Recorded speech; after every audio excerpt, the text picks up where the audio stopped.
अरविंद जी के बेल पे बाहर आने के बाद वो और हम इंस्पेक्शन करने के लिए पीडब्ल्यूडी की कई सड़कों पे गए थे।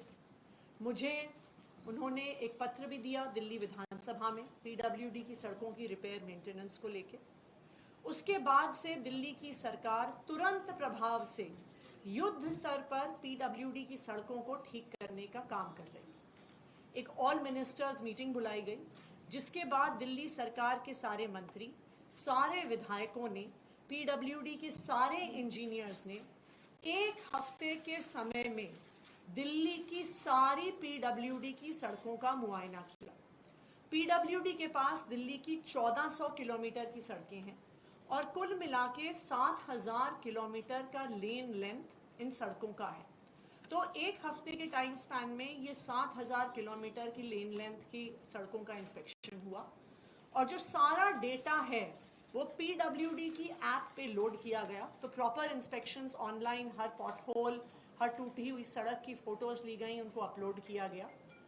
जो इन इंस्पेक्शन से निकल कर आया है वो मैं आपसे शेयर करना चाहूंगी और नेक्स्ट स्टेप्स क्या क्या है। इस इंस्पेक्शन से 89 रोड्स को पूरी तरह से रीकारपेटिंग और रीस्ट्रेंथनिंग के लिए आइडेंटिफाई किया गया है। ये तकरीबन 230 किलोमीटर सड़कें हैं, 1240 किलोमीटर की लेन लेंथ है। इन 89 रोड्स में से 74 का टेंडर कर दिया गया है और आने वाले कुछ दिनों में ही इनका काम इन 74 सड़कों का शुरू हो जाएगा। 15 सड़कों का टेंडर इन प्रोसेस है और जैसे ही टेंडर कंप्लीट होगा with in a few weeks in remaining 15 सड़कों का भी काम शुरू हो जाएगा। कुछ ऐसी सड़कें हैं जहां पे पूरी सड़क को रिकारपेट करने की जरूरत नहीं है, पूरी सड़क को बनाने की जरूरत नहीं है। कुछ पैचेस हैं, कहीं पे 100 मीटर सड़क खराब है, कहीं पे 50 मीटर सड़क खराब है। तो पैचवर्क के लिए 2,53,000 स्क्वायर मीटर्स को आइडेंटिफाई किया गया है पीडब्ल्यूडी की सड़कों में। मुझे खुशी है ये बताते हुए कि within the last week itself इसमें से 39,500 स्क्वायर मीटर्स का पैचवर्क ऑलरेडी हो चुका है और बाकी का हमारा टारगेट है दैट बाय 31 अक्टूबर रिमेनिंग जो पैचवर्क है उसको भी पूरा किया जाएगा। इस इंस्पेक्शन में 6,671 पॉट होल्स को आइडेंटिफाई किया गया, जिसमें से 3,454 को ऑलरेडी भर दिया गया है और जो रिमेनिंग 3,217 है उनको भी आने वाले कुछ दिनों में रिपेयर कर दिया जाएगा। हमारी एक इंस्पेक्शन में ये भी एक बात निकल के आई कि कई सारी सड़कें डैमेज्ड हैं क्योंकि वहां पे डीएमआरसी का काम चल रहा है, सराय काले खान के एरिया में आरआरटीएस का काम चल रहा है, डिस्कॉम्स ने कई जगह अपनी लाइंस ले करी हैं। तो जहां जहां पर किसी अन्य एजेंसी के काम के द्वारा की वजह से सड़कें टूटी हुई हैं, with in the next few days in सारी एजेंसीज के साथ हम पीडब्ल्यूडी की मीटिंग करवाएंगे सो दैट जहां पे डीएमआरसी ने रिपेयर करना है उसको भी तुरंत शुरू करवाया जाएगा, जहां पे आरआरटीएस ने रिपेयर करना है उसको भी तुरंत करवाया जाएगा। एक सड़क के बारे में स्पेसिफिकली मैं डिटेल शेयर करना चाहूंगी और वो है new Rohtak road. New Rohtak road जो टिकरी बॉर्डर जाती है नांगलोई मेट्रो स्टेशन से मुंडका होते हुए, वो शायद आज के दिन में दिल्ली की सबसे खराब हालत में सड़क है। उसका रीजन ये है कि न्यू रोहतक रोड के इंटीरियर में बहुत सारी अनऑथराइज्ड कॉलोनीज भी हैं, वहाँ पे पॉपुलेशन बहुत बढ़ी है। सो ओवर टाइम जो वहाँ से पानी निकल कर आता है उसको अकोमोडेट करने के लिए न्यू रोहतक रोड का जो ड्रेन है उसकी कैपेसिटी कम पड़ रही है।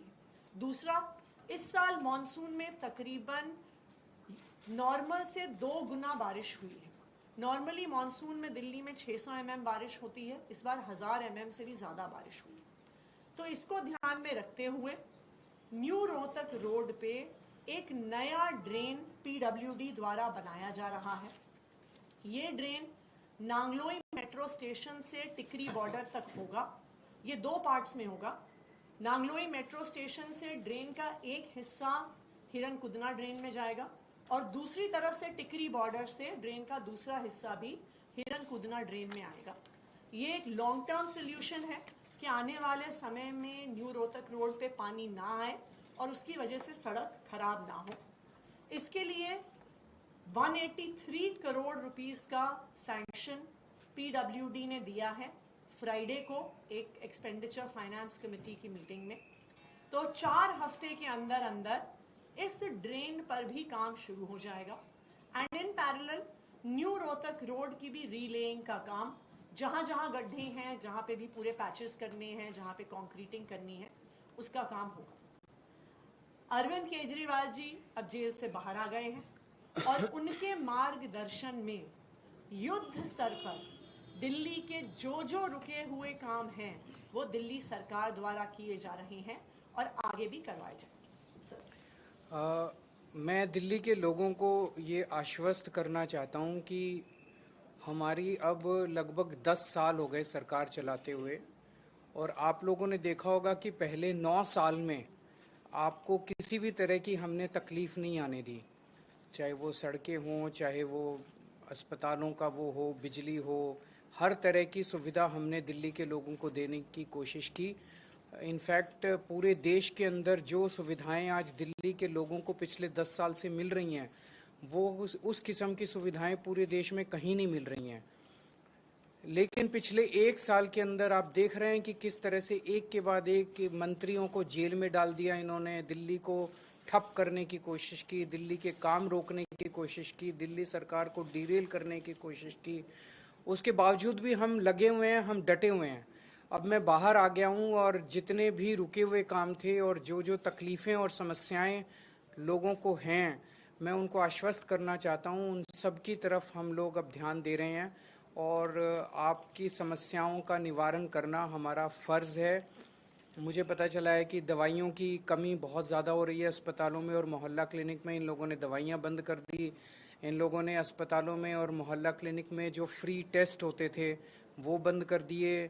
इन लोगों ने जो फरिश्ते स्कीम होती थी, जब किसी का एक्सीडेंट हो जाए दिल्ली के अंदर उसको फ्री इलाज होता था, वो बंद कर दिया। इन्होंने सड़कों का रिपेयर बंद कर दिया। इन्होंने ओल्ड एज पेंशन बंद कर दी। इन्होंने इस तरह से कई सारे काम हैं, कई होम गार्ड्स की और कई लोगों की तनख्वाहें बंद कर दी।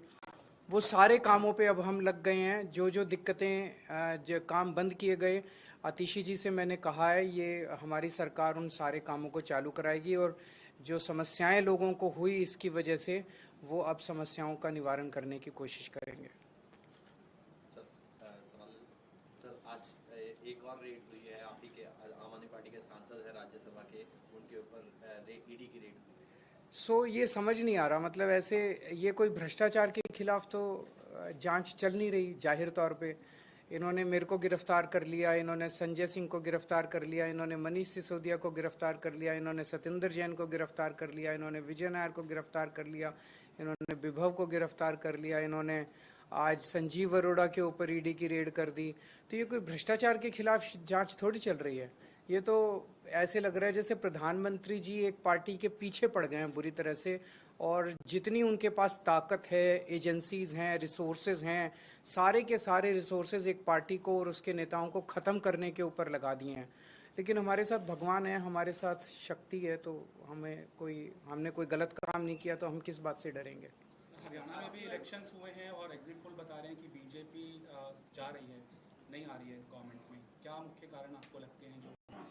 इनमें जाहिर तौर पे पूरे देश के अंदर अगर किसी सरकार का मुखिया, प्रधानमंत्री जी सुबह से शाम तक बस ईडी और सीबीआई करेंगे, बदला लेंगे, बदले की कार्रवाई करेंगे, लोगों को जेल में डालने का काम करेंगे, निर्दोषों को जेल में डालने का काम करेंगे, और केवल अब तो पूरा देश जानता है वो केवल एक आदमी के लिए काम कर रहे हैं, उनका एक दोस्त है, उसके लिए काम कर रहे हैं। तो धीरे धीरे जनता को समझ में आने लगा है कि वो भाषण कुछ और देते हैं और करते कुछ और हैं। तो अब वो जो उनका एक पर्दा था वो हटता जा रहा है और लोगों को के सामने सच्चाई सामने आ रही है कि किस तरह से लोग बेरोज़गारी से परेशान हैं, लोग महंगाई से परेशान हैं, लोग उनके भ्रष्टाचार से परेशान हैं। अब उनकी सच्चाई लोगों के सामने आ रही है। सर, आपने कहा कि 9 साल आपने अच्छे से काम किया, फिर 6 महीने का एक पैच आया, अब 6 महीने बाकी बचे हैं, लेकिन अब आप चुनाव जीत कर भी आएंगे तो आश्वस्त कर पाएंगे दिल्ली वालों को, क्योंकि आप जनता के बीच तो जा रहे हैं, क्या जनता के आधार लगा, लेकिन क्या आश्वस्त कर पाएंगे कि आने के बाद अगर आए, जीत के आए तो फिर सारे काम होंगे? अभी भी होने चालू हो गए। बात क्या आश्वस्त की, तो बात की बात है, अभी सड़कें होनी चालू हो गई, सारे काम आएंगे। कुछ काम अभी पूरे हो जाएंगे, कुछ काम उसके बाद होंगे, कहीं फिर नए काम भी होंगे, सारे काम होंगे। सर एक सवाल है सर, बीजेपी नेता अनूप पांडे हैं, तो उन्होंने आपको जो दिया गया राज्यसभा सांसद का जो आवंटित आवास है उसको लेकर आपत्ति भी जताई है। कौन है अनूप पांडे? जगदीप धाकड़ जी को उन्होंने पत्र भी लिखा है, उन्होंने शहरी विकास मंत्री को पत्र भी लिखा है कि वो आवास आपको क्यों दिया गया। तो उनसे पूछ लो, मेरे को क्या पता कौन अनूप पांडे है। आपको दिया गया तो उस आवास तो वो चिट्ठी उन्होंने धनखड़ साहब को लिखी है, धनखड़ साहब जो ठीक समझेंगे वो। आवास आपको दिया गया। तो उनकी चिट्ठी पे मैं कैसे प्रतिक्रिया दे सकता हूँ? आरसी मैम, जिस रोड का आपने जिक्र किया है रोहतक वाले रोड पे, वहाँ पर मैम आपने खुद ही बताया कि समस्या बहुत बड़ी है और गंभीर समस्या है, लेकिन वहाँ मैं न्यूज़ कवर करने गया तो वहाँ के लोगों ने कहा कि एक दिन की ये समस्या नहीं है, काफ़ी पहले से समस्या चली आ रही। लोगों में मायूसी और नाराजगी, इसे कैसे दूर करेंगे? चूँकि चुनाव इसको ठीक करा देंगे, पक्का ठीक कराएंगे। चुनाव से पहले मैं समझता हूँ कि ये सड़क जो है ये सिंबल बन गई है एक तरह से खराब सड़क का, और इसको ठीक कराना हमारी सबसे बड़ी प्राथमिकता है। मुझे पूरी उम्मीद है इसको चुनाव के पहले ठीक